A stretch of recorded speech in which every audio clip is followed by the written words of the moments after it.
আমার মা বাবা একটি প্রবাসী ছেলের সাথে আমার বিয়ে দিয়েছিল, কিন্তু সেই সংসার করা আমার পক্ষে সম্ভব ছিল না। আর তাই তাকে আমি ডিভোর্স দিয়ে চলে আসলাম। বাড়িতে আসার পর 50 বছর বয়সী একটা লোক আমাকে পায়েস খাইয়ে অজ্ঞান করে ফেলে। অজ্ঞান অবস্থায় লোকটি আমার সাথে যা করেছিল তা শুনলে তোমাদের মাথা ঘুরে যাবে। তাহলে মূল ঘটনাটি বলি। 35 বছর বয়সী প্রবাসী ছেলের সাথে যখন আমার বিয়ে হয় তখন আমার বয়স তার অর্ধেক।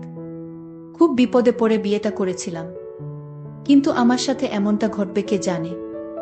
মনে করেছিলাম বিয়ে করলে হয়তো ভালো একটা পরিবেশ পাব, যেখানে আমি সুখে থাকতে পারব। কিন্তু যেটা ভেবেছিলাম সেটা ভুল ছিল। এক নরক থেকে মুক্তি পেয়ে আমি যে আরেক নরকে গিয়ে পড়েছিলাম এটা বুঝতে আমার 2 দিন সময় ও দরকার পড়েনি। স্বামী নামের একটা কীটের হাতে এসে পড়েছিলাম আমি।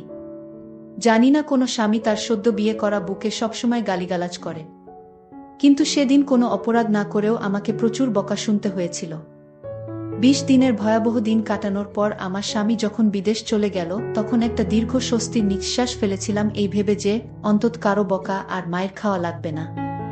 কিন্তু আমার ভাগ্য যে আমার জন্মের পর থেকেই আমার বিপক্ষে সেটা আমার মনে ছিল না। উনি যাওয়ার পর থেকেই আমার দেবর আর আমার নন্দের বড় ছেলে আমাকে খারাপ নজরে দেখতা। আমি বুঝতে পারছিলাম নন্দের ছেলে আমার সাথে কি করতে চায়। আমাকে প্রতিদিন বিভিন্ন বাজে কথা বলতো। আমার শাশুড়িকে জানালাম বিষয়টা, কিন্তু ওই যে রসুনের প্রত্যেকটার মুখ এক জায়গাতে থাকে, এরাও ঠিক তেমন। আমি অভিযোগ করার পর থেকে আমার উপর অসম্মানের মাত্রা বেড়ে গেল। সবচেয়ে বেশি আশ্চর্য হতাম যখন আমার নন্দের ছেলে আমার সাথে বাজে বকত। শাশুড়িকে জানানোর পর যখন কোনো কাজ হলো না, সিদ্ধান্ত নিলাম আমার স্বামীকে বিষয়টা জানাবো। কিন্তু সেটাও হলো না। আমার ফোন কেড়ে নেওয়া হলো। আমাকে হুমকি দেয়া হলো, যদি তার ছেলের কানে কিছু যায় আমার খবর খারাপ হবে। মুখ বুজে সহ্য করা ছাড়া আমার কোনো উপায় ছিল না। আমার জায়ের সাহায্য নিয়ে আমার স্বামীকে আমি সব জানালাম, কিন্তু তাতেও কোনো লাভ হলো না। উল্টো আমার স্বামী সুমন আমাকে দুশ্চরিত্রা বানালো, আর যত রকমের বাজে কথা আছে সব শুনিয়ে দিল আমাকে। সেদিন সারাদিন রাত আমি কান্না করেছিলাম। যে সংসারে স্বামীর কাছে বউয়ের কোনো মূল্য থাকে না সেই সংসারে থাকা আর না থাকা সমান। তবুও মুখে কুলুপ এঁটে অত্যাচার সহ্য করে যাচ্ছিলাম। এর মাঝে আমি আমার বাবার বাড়ির বেড়াতে যেতে চাইলে আমার শাশুড়ি আমাকে বলল, তুমি যদি এই বাড়ি থেকে এক পা কোথাও যাও তাহলে আমার ছেলেকে ডিভোর্স দিয়ে যেতে হবে। আমার পায়ের তলা থেকে মাটি সরে গিয়েছিল আমার শাশুড়ির কথা শুনে। বাপের বাড়ি যাওয়ার সাথে যে ডিভোর্সের সম্পর্ক আছে সেটা আমি প্রথম ওই বাড়ি থেকেই দেখেছিলাম। এভাবে 6 মাস কেটে যায়। এর মাঝে আমার বাবা, বড়ভাই বা সৎ মা কেউ আমাকে একটাবারের জন্যও দেখতে যায়নি। আমার স্বামী মালয়েশিয়া থেকে বাড়িতে আসার সাথে সাথে আমাকে ডিভোর্স দিতে নিয়ে যাওয়া হয়। উনি আমার একটা কথাও শোনেনি। ওর মায়ের কথা শুনেই আমাকে ডিভোর্স দিতে নিয়ে যায়।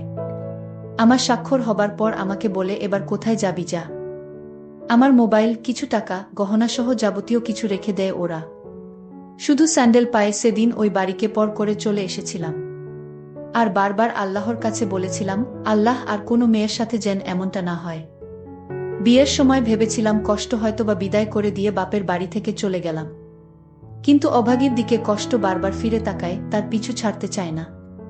তা না হলে কি আর আরো বেশি কষ্ট নিয়ে আবার বাবার বাড়ি ফেরত আসি। বাড়িতে ঢুকে যার সাথেই দেখা হয় সেই আমাকে অচেনা লোক মনে করে এড়িয়ে চলতে শুরু করে। একমাত্র আমার চাচি আমাকে জড়িয়ে ধরে কান্না করে আর আমাকে মেন্টালি সাপোর্ট করে। কিন্তু যাদের সাপোর্ট দরকার তারা যদি না করে তাহলে কি আর কষ্ট কমে? আমার ভাবির কাছে গেলাম, সে আমাকে বলল ভাইয়ের কাছে গিয়ে ক্ষমা চাইতে।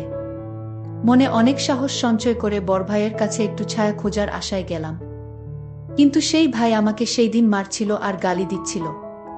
ভাবি গর্ভবতী ছিল, আমাকে ঠেকাতে গিয়ে সেও ভাইয়ের হাতে মার খেয়েছিল। ভাই শুধু বলতেছিল সব দোষ নাকি আমার, কিন্তু কেউ একটাবার বুঝতে চায় নাই যে আমার সংসার ভাঙাতে আমার কোনো দোষ নাই। আবার সেই উঠতে বসতে সৎ মায়ের খোঁচা, ভাইয়ের দুর্ব্যবহার, আব্বার মুখ গোমরা করে থাকা, মোটের উপর সবকিছুকে জাহান্নামের আগুনের মতো মনে হচ্ছিল। আমি যদি 2 দিন না খেয়েও থাকতাম কেউ এসে খাইয়ে দিয়ে যাওয়া তো দূরের কথা, এসে জিজ্ঞাসাও করতো না আমি খেয়েছি কিনা। শুধু আমার ছোট চাচি এসে আমাকে খাইয়ে দিয়ে যেত। তবুও সবসময় আসতে পারতো না, আর ভাবি ভাইয়ের কথার বাইরে আসতে পারতো না। সিদ্ধান্ত নিলাম বাড়ি থেকে দূরে কোথাও চলে যাব, যেখানে আমার কেউ নেই, পরিচিত কেউ নেই। দরকার হলে কাজ করে খাবো কোথাও, তবুও এই নরকে থাকবো না। কিন্তু পারছিলাম না। কিন্তু সেই সাহসটা সঞ্চার করতে পারছিলাম না, যেটা আমার মা করে দেখিয়েছিল। যেই সাহসের কারণে আমাকে হতে হয়েছে একটা পুরো পরিবারের কাছে কুকুরের মতো। যেই সাহসের কারণে আমাকে দেখলে অন্য সবাই নাক সিটকাত। সেই সাহসটা আমি দেখাতে না পেরে ওই বাড়িতেই থেকে গেলাম। বেশ অবস্থাসম্পন্ন একটা পরিবারে আমার জন্ম হয়েছিল। শুনেছিলাম একটা মেয়ের আশায় যখন সবাই ছিল তখনই আমার জন্ম। কিন্তু কে জানতো সোনার চামচ মুখে নিয়ে জন্ম নেয়া শিশুটির জন্য ভয়াবহ সুখ অপেক্ষা করছে। আমার জন্মের পরে আমার মা আমার বাবাকে বিদেশ পাঠিয়ে দেয়, যাতে আমার ভবিষ্যতের জন্য কোনো চিন্তা করা না লাগে। বাবা মায়ের কথা মতো বিদেশে চলেও যায়। আর মা এদিকে বাবার অগোচরে একটা ব্যাংকে চাকরি নেয়।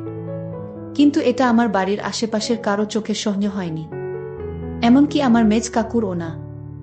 আমার বাবাকে মায়ের চাকুরির ব্যাপারে সবকিছু বলে দেয়। আর সেই দিনই ফোন দিয়ে বাবা মায়ের সাথে প্রচুর ঝগড়া করে এবং মাকে চাকুরি ছাড়তে এক প্রকার বাধ্য করে। মা চাকরি ছেড়ে দিয়ে বাড়িতেই সময় কাটাতে লাগলো। এর মধ্যে বাড়ির পাশের একটা লোকের নজর পড়ে আমার মায়ের উপর। আমার বয়স তখন 8 বছর। সবসময় লোকটা মায়ের পিছু পিছু ঘুরঘুর করত। কি উদ্দেশ্য নিয়ে ঘুরত তা আমি বুঝতাম না। আমি শুধু মায়ের নীরবে কান্না করা দেখতাম। কাউকে ভয়ে কিছু বলতো না, এটা ভেবে যে অপবাদ বের হয়ে যাবে। বলে রাখা ভালো, এটা আমার সৎ মা ছিল। একদিকে বড় ভাইয়ের উচ্ছৃঙ্খল জীবনযাপন, অন্যদিকে ওই লোকটার জ্বালাতন মাকে দুর্বিষহ করে তুলেছিল।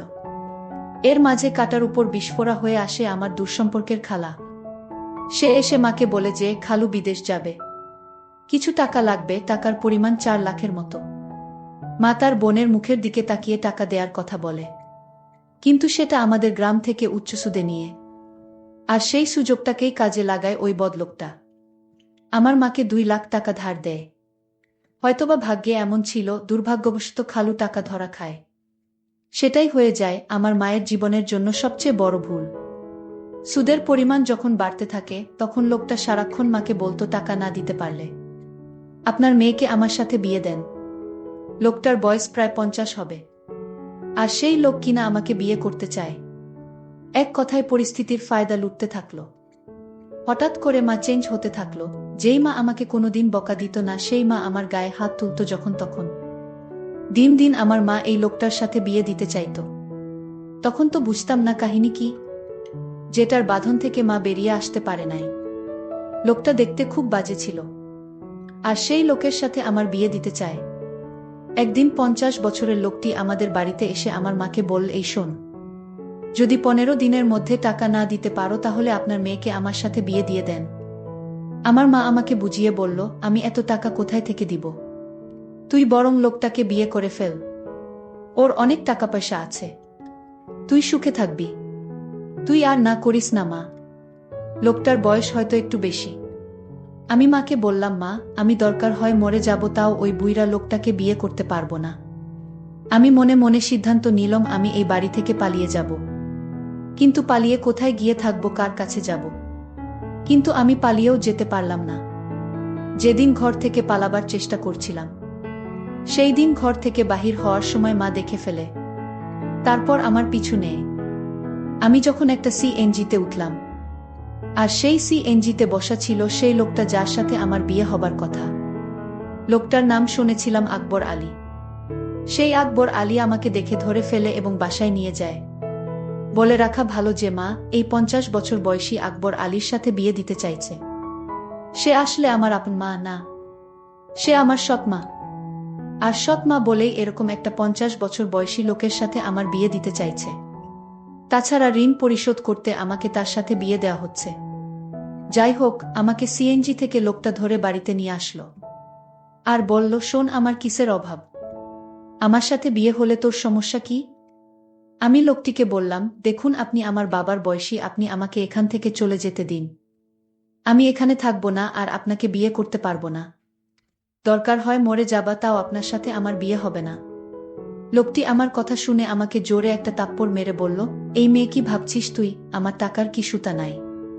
তোর মা যদি 1 সপ্তাহের ভিতরে টাকা ফেরত না দেয় তাহলে তোর অবস্থা খুব খারাপ হয়ে যাবে। হঠাৎ লোকটির ব্যবহার পরিবর্তন হতে শুরু করল। লোকটি বলল, শোন মা, আসলে আমি ভুল করেছি। তুই আমার মেয়ের মতো। আজ যদি আমার একটা মেয়ে থাকতো তাহলে আমি কি এরকম একটি লোকের হাতে তুলে দিতে পারতাম?